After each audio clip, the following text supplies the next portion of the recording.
Signs it's time for a reset. Today, I want to talk to the woman who looks successful on paper but feels out of alignment in her soul.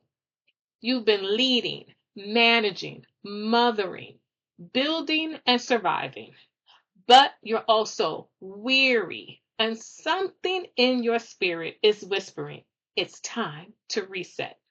If that's you, lean in because I'm going to walk you through the 3 signs it's time to reset and how to respond, not with shame, but with the strategy and spiritual clarity. Sign number 1, you're performing more than leading. You've mastered the art of looking the part. You show up polished with your makeup and hair and attire on point. But internally, you desire to be at home in your robe with your fuzzy socks balled up in the fetal position. But here's the question. Are you performing or are you leading? One of the most significant signs it's time to reset is when you're constantly doing, but no longer being. You've disconnected from your why. Your worth is tied to your work. You're producing, but no longer present. You're running on autopilot. Every day seems like Groundhog Day. This is more than burnout. It's purpose fatigue. What it sounds like is I have no idea what I enjoy anymore. I am doing this because I'm good at it, not because I feel called to it. This is what everyone expects me to do. And you know, when you say things like, if I stop doing, then who am I? Or it could be something like over preparing the deck, under preparing the decision. Your performance looks like perfect slides with an unclear ask. However, leading looks like stating the decision needed, options, criteria, and a deadline up front. Another example includes status updates that read like diaries. Now, I admit I was guilty of this at one point. Performance would look like activity lists that have no meaning. Leading is tied to updates, to outcomes, risks, and decisions needed. Now, here's a reset reflection. It's time to realign with who you are, not just what you do. Reset doesn't mean failure, it means recalibration. You must give yourself permission to choose yourself without any guilt or shame. This is your opportunity to drop the cape of being everything to everyone but yourself, and yet keep the crown that is your purpose and your birthright. And purpose starts with presence. Sign 2. You're resisting what you prayed for. Now let's go a little deeper here.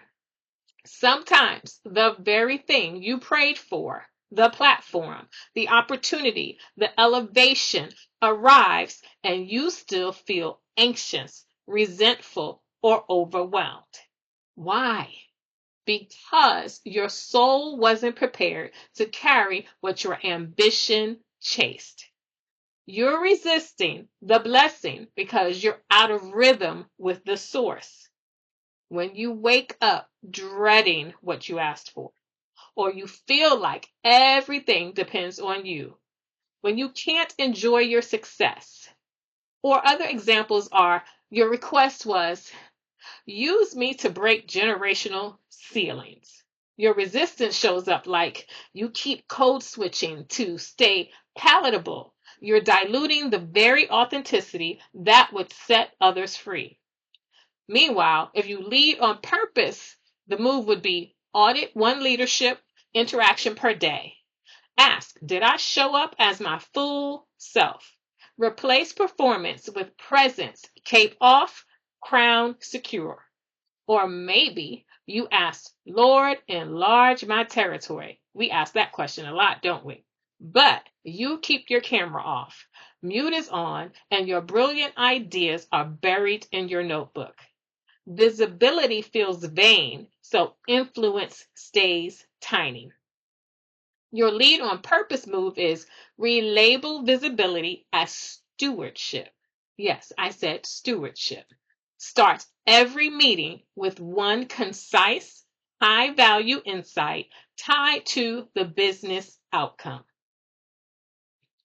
That's your spirit saying, let me breathe, let me rest, let me reconnect.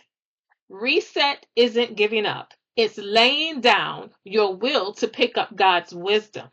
This is where divine discipline meets emotional maturity. And sign number 3, you're too comfortable in chaos. Let's tell the truth. Some of us have gotten used to dysfunction, used to saying yes when we're exhausted, used to being everything to everyone and nothing to ourselves. If you feel powerful when you're if you only feel powerful when you're overwhelmed, if silence feels scary, these are some examples to consider. Playing meeting musical chairs, standing meetings which multiply. Most have no agenda, but you attend just in case. The payoff, your presence is mistaken for influence, and you stay in everyone's loop. The pivot here is for you to require a decision, owner, and deliverables for every invite or politely decline. Or maybe you fall prey to the chaos culture curator. You reward hustle over health. All-nighters earn applause while strategic pacing looks soft. The payoff here? Team loyalty born of shared battle scars. So you're just creating scars and leaving marks that really you should not want to. The pivot here is celebrate predictable excellence. Spotlight projects that hit targets without drama. If you don't know who you are without the stress, it's time to reset your nervous system and your narrative.